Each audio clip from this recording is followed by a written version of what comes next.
Hello fellow collectors and welcome to Long's Toys. Today we are taking a look at Studio Series number 68 Deluxe Class Leadfoot from Transformers Dark of the Moon. He is the last of the three wreckers we have to take a look at. Here's a close-up picture of him on the side, number 68 as you can see. Another picture of him on this side. Now this guy was a Target exclusive, which is what they've always done with Leadfoot because he is a NASCAR Ford Target, so it makes sense that he usually gets to be a Target exclusive. And you can see they have all the GM and NASCAR licensing stuff going on here on the back. Here is the robot mode. He is the vehicle mode. I always thought it was kind of funny. They always give him the kind of paunch belly, which I just think is a hilarious touch. Apparently he comes with a tiny dog as well, so that's interesting. Gonna go ahead, get him out of the box here, and we'll take a closer look. So real quick before we dive into the figure, I just wanted to show off the little diorama piece that he comes with. All the Studio Series figures come with one of these, and he's got the kind of war-torn battle street scene from Dark of the Moon when the wreckers show up.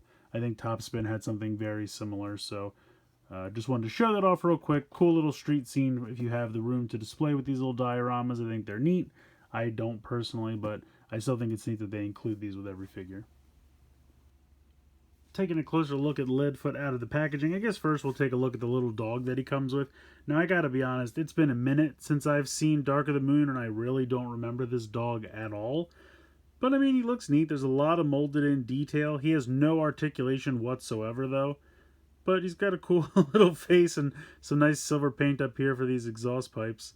But yeah, I don't know if he has a name. It's not on the box. I really don't remember this dog at all, so I apologize for that. But taking a closer look at Leadfoot, I think he looks pretty fun. I really like his kind of short and squat nature. I don't know why, it just really works. He's kind of like a little bruiser. Love the head sculpt. I think they did a great job with that. Now on the box, his visor kind of looks like glasses because you can see the eyes underneath. I think that's how it was in the movies, but on the toy it's just a solid visor. And then he's got the beard, which I think looks really good as well. Head's on a ball joint, so you have a little bit of front to back, side to side, no problem there. You have a ball joint in the shoulder there. You have a bicep swivel, 90 degrees in the elbow. Nothing in the wrist because it folds into the forearm for transformation. Nothing in the waist. In the hip, you have a ball joint. You have I guess, two knees. I'm not really sure what's going on with his knees. You do have a thigh swivel as well, kind of right above the knee. You can see that there. So there's a joint here and a joint here. And it's really, I think, mostly for transformation, but you have at least a solid knee there. You do have a little bit of movement in the opposite direction for transformation. Then you have these toes that you can kind of like fold up and have his foot like that if you want, or you can kind of pop him out and use the heel. So you have some options there as well. And if you wanted him to be a little bit less squat, he does have a hinge here that we're actually going to use for transformation later on. But you could bring these both down and then he would be a little bit taller and a little bit less squat. So if you like that look a little bit better, you do have that option. Personally, I love the squat nature of the character. I think it really works with his just overall design. And I've gone ahead and unhooked his torso because this always happens every time I play with his hips. Basically, if I open this up, I'll show you how this works. There are peg holes right there and there. And then there are pegs here on the shoulder right here and here. And I will say this is one problem I have decently, that these come unpegged pretty easily. Once you get them on there, they're fairly snug. And they'll usually stay. But the problem is that the shoulder joints they peg into also have some movement issues. So you kind of have to make sure that they don't move. And then you can peg it on. And once you peg it on, it's pretty snug and it should stay in place. But it's easy to pop off, so just be a little careful with that. But overall, I like him. I think he's a cool, short, squat little Autobot, and you can't go wrong with that. So he does have a few accessories other than the dog. He's got these two sets of missiles, which you can actually peg in. Now, they peg in weirdly here, like in his armpit, and that's mostly because that's where they peg in the vehicle mode. And the directions say that you can get it to peg in this mode as well, but I'm honestly just not even going to bother. I don't know why he'd want missiles in his armpit, but apparently you can go ahead and peg them in there if you want.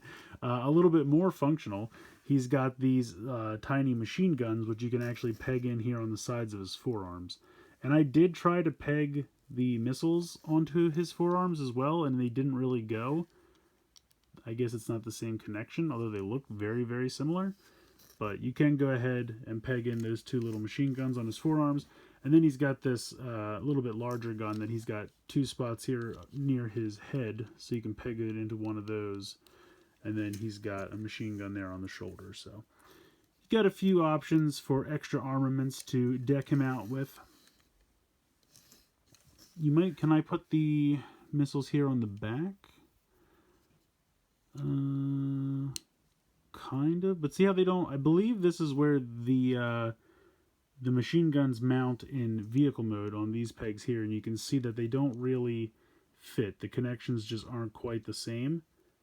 I think they're a little bit too wide, so that's why we can't mount those missiles onto his forearms. And I don't know why you'd want to jam them in his armpits. I think that's a little strange, but apparently that's what they want you to do.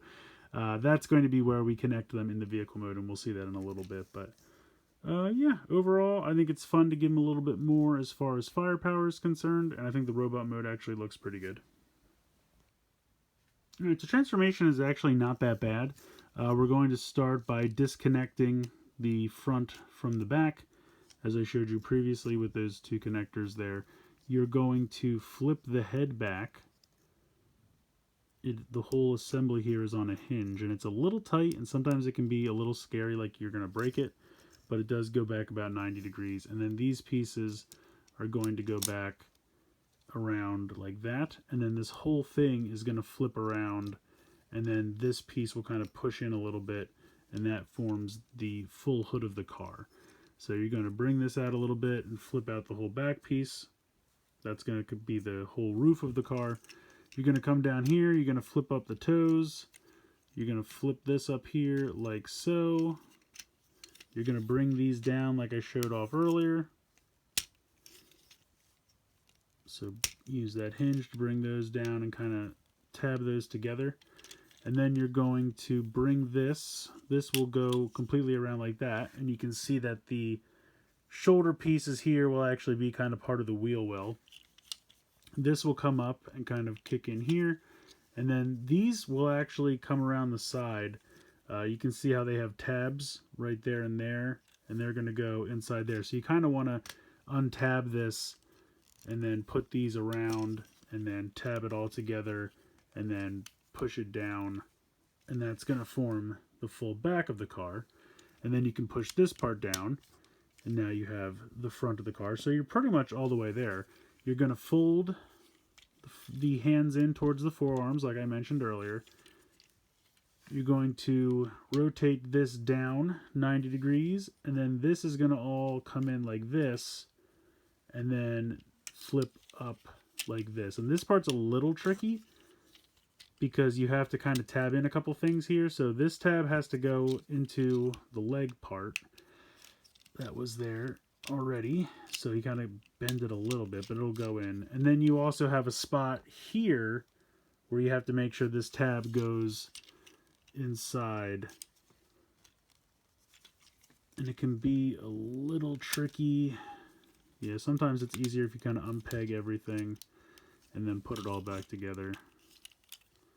There we go. So when you're done, it should be pretty nice and connected. All the panels will line up. So the point, you see that there's a joint here, and that folds in, and then this comes up.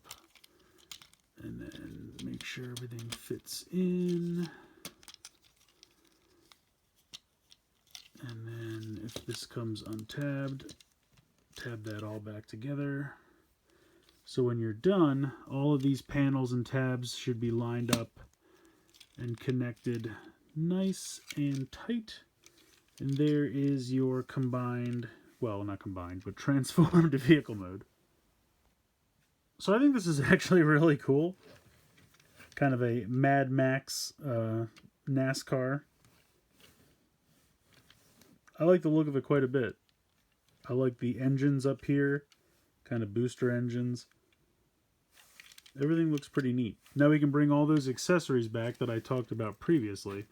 So the two missiles will peg in here. There is a tab right here on the front. Let me zoom out a bit. And for some reason, I don't know why, but it's always difficult for me to get these to line up. Oh, you know what? I might have the wrong one. Let me try this one.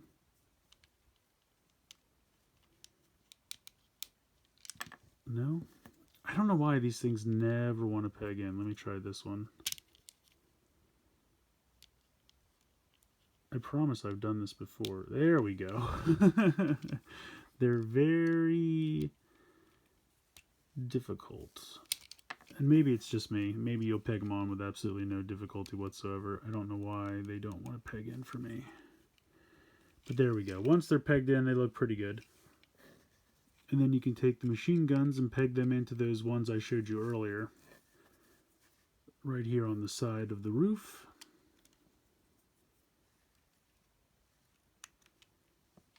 And then the largest one pegs in there on the top. So you can actually have all 5 equipped to fully deck out the vehicle mode. Rolls fairly well. Not too much robot kibble or anything underneath, so that's good. And then you can have his little dog companion. He can kind of hang out on the roof. It would be funny if there was a place for him to peg in up top, but I don't really think there is. No, you just have to kind of have him sit there. But yeah, overall, I really like the look of this vehicle mode. I think it works really well. I think Leadfoot's pretty fun. I really like his aesthetic. I kind of like the short, stocky bruiser type. And he comes with a little dog, so what can go wrong there?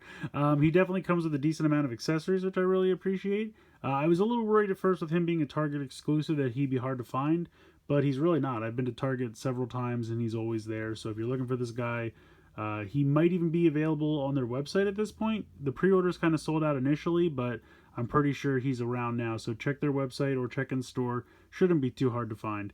But I think he's a pretty cool little deluxe, and if you have the other wreckers, absolutely no reason not to finish off your collection.